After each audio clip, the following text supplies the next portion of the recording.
Hi, I'm Reb Myron. I'm a minister through Pathways of Light, and I've been a Course in Miracles student for 40 years. I'm going through the lessons this year, as I've done in the past, asking Jesus to clarify for me, and then I write from that clarity.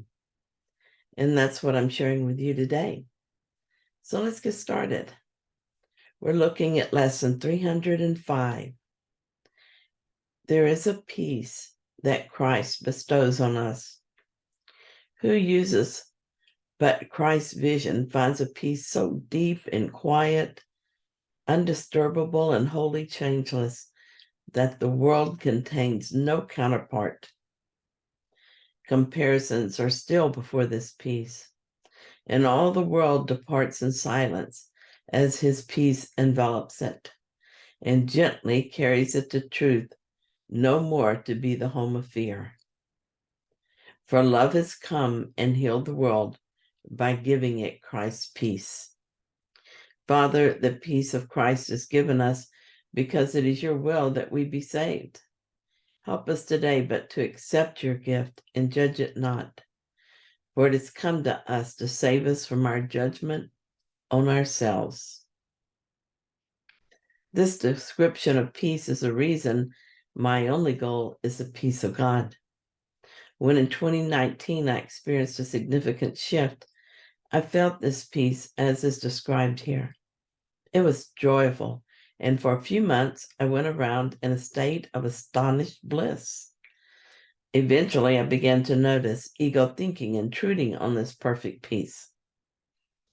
At first, I was upset and afraid I would lose this forever and go back to living in conflict as I had before. However, I began to notice that even when an ego thought intruded on my peace, it didn't last. I was quickly aware of it and quickly released it. Eventually, I realized that there were still some beliefs that needed to be undone. So I did that and still do that. The intrusions onto my peace and happiness get fewer and they're easier to undo. The ego tries to interest me in various fears, but I know what is going on, so I just watch my feelings and act accordingly. If I feel upset in any way, I look with the Holy Spirit until it is gone. This is so much better, so much more peaceful than before the Course. Still, it is not the peace that Jesus is describing here, but it is moving in that direction. I know I will reach the peace so deep and quiet, undisturbable, and wholly changeless. For that reason, I continue to stay vigilant. I watch for opportunities to bring that time closer. This is done as I forgive all that prevents peace. Attaining the peace of God is the only goal worth having in this world. It's amazing, and I want this for everyone. I love the peace lessons. The peace of God is not something I want, it's everything I want. This is my purpose. In her root cause inquiry process, Regina Dawn Akers reminds us that if our minds were healed, nothing would disturb us, not even the current emotional disturbance being used for the process. This is why the peace of God is my function here. Often when I notice a disturbing thought in my mind, and I look at it with the Holy Spirit and release it to him, I say to myself that this thought is not relevant. What I mean by that is that it will not bring me peace, so I have no further use for it. When I say this, I do so with conviction, because conviction gives power to my words. We all know how to be convicted. The problem is that we often become convicted of the wrong thoughts. I used to be convinced that I could do math and I could not do math, and other than the most basic stuff. I truly believed that, probably because of something my father said when he was at the end of his patience with me while helping me with my homework. Because I believed him, I spent many years struggling to do what I was convinced was impossible. When I said I couldn't do math, I was convicted in that statement. It was the absolute truth to me. One day, long after college, I was in the library and ran across a book about math that promised to make it easy and fun. I remember, to my surprise, in college, taking the one math class that was required that I did well in. So I decided to question this belief that I couldn't do math. And I discovered that I had been convinced of something that wasn't true all those years. If I could become convicted of something not true, how much easier would it be to transfer my conviction to something that is true? Just as I avoided math because I believed I could not do it, maybe I spent so much of my life in chaos because I believed it was unavoidable. A few years ago, I decided that peace has to be possible because Jesus says it is. It must be possible because I live in God, and God could not be anything other than peace. I shifted my conviction from chaos to peace. Now I'm convicted in that decision. The peace of God is my one goal while I am here. This is a past entry from an early journal. When I was still very much identified with the ego self, Holy Spirit helped me with encouraging words. I'm no longer fearful or reluctant to awaken as I was at that time.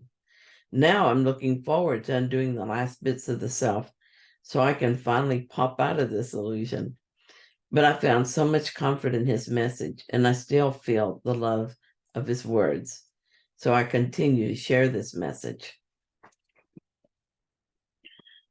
I love the promise this lesson offers. I can have peace, complete and undisturbed. It is peace unlike anything I have experienced in the illusion. It's not something being held before me, a carrot to keep me in line and working in the right direction. Peace is something I can have right now if I make the decision to use only Christ's vision. So far, I've not been willing to do so. I'm getting closer and I yearn for that moment, but evidently I have trouble making it a total commitment. There are still things in the world that I value. Some of those things are ridiculous. I see my resistance in my actions and reactions and in my feelings when I'm honest with myself. Clearly, I still value anger and I value the belief that I want to make someone else responsible. I can still feel the need for someone to blame, and I still value specialness. I still value being right, and I value the idea that I know something. I see these obstacles, and I recognize the need to release them. So that is encouraging. Probably the biggest obstacle to my peace is that I value self-will and the belief my will is a separate thing from your will and even from God's will. I've become willing to admit that my will is not making me happy, but I have not yet been able to give up the idea of self-will, regardless of how much I suffer to keep it. I cannot even believe in self-will as being truth. It is an illusion, and yet it's an illusion that I cling to. It still feels like me, and it feels like letting it go would be annihilation. If I think that I will to be an empty vessel through which God flows, and if I think about that seriously, I feel a thrill of fear. It seems I'm ready to share myself with God, but not quite ready to relinquish all of self to exist as my true self. Holy Spirit, it's very frustrating to me. I want to be willing, but I cannot seem to force this willingness onto myself. But I am willing to be willing. I give you the willingness I have now, and I ask you to strengthen that willingness. Even as I recognize my resistance, I know that I am willing to release it and accept your gift instead. I cannot do this, but I believe that with the willingness I have now, it can be done for me. And Holy Spirit said to me, it's done, my dear and holy child of God. It's done. Be patient with yourself as you continue to awaken to the truth that always was and always will be. I assure you the day will come when you will laugh at your fears, and then you will no longer remember what it was you had feared. Right now in your mind, you are the little girl playing dress up. You play at being mommy, teacher, preacher. You pray at being wise, and then you play at being foolish. Thousands of times, tens of thousands, you have done this. All the parts you can think of have been played. All the costumes and all the masks have been tried. You have experienced all the emotions, from pleasure to anguish. You tried to imitate love in a million ways. And you have done a superb job of pretending to be something you are not. You have thought the impossible and considered it from every angle. Now you are tired of this game and want to come home, but are reluctant to let it end. Like a tired child at the end of the long day, you refuse to let go of your game. Holy Spirit, I'm afraid of giving up myself. I'm so confused about who I am. Will I cease to exist when there's only God? Will there be no trace of myself? And the Holy Spirit said, the self you're afraid to lose knows nothing and is afraid of everything. It lives desperate lives searching for what does not exist and longing for the power and love that has never lost but is only afraid to acknowledge.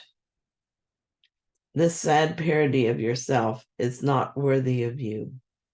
You cling to smoke, to shadows. You cling to nothing. Your Father asks nothing of you, but only offers you everything as he did at your creation. You cannot lose anything, dear one, for there's nothing to lose. The self to which you cling so desperately is just a thought, an idea, a belief, and nothing more than that. When you stop thinking this thought, your glory will fill your mind. You will remember your power and your wholeness, and you will remember bliss. You will remember who you are. God does not want your little self. He does not want anything because God is everything. God does not know lack, so God cannot want. God does not know sacrifice or jealousy. These are attributes of ego, and God does not know ego. They are the ego thoughts within your mind, projected onto your idea of God. You have nothing to fear from God because truly, he has not been destroyed by your dreams, and he is not offended by them. He glories in your power as he glories in his own because he knows there is no difference. Only you are confused about that, for truly there is only God. Think of this. If only God exists, you must be part of that God. If you're having an experience that seems to put you outside of that God, it must be a dream, for there is no outside of God. And if you wake from that dream, what could you have lost? And where could you have lost it? There's only God. You have dreamed of danger for so long that safety is inconceivable to you. But your confusion does not change God. You have dreamed of an experience that was unlike your holy self, and in your dream, you have played many and varied characters. God marvels at the power of your creative imagination, but he does not confuse your play with reality. He knows that little pieces of yourself you dream of are simply part of God. They have gone nowhere because there is nowhere to go. You will never lose yourself, dear one. You will only remember yourself. Thank you, Holy Spirit. I set aside my impatience and my fear, and I will be forever stuck in the littleness of my dream. I trust you, and I trust that I am learning to trust myself.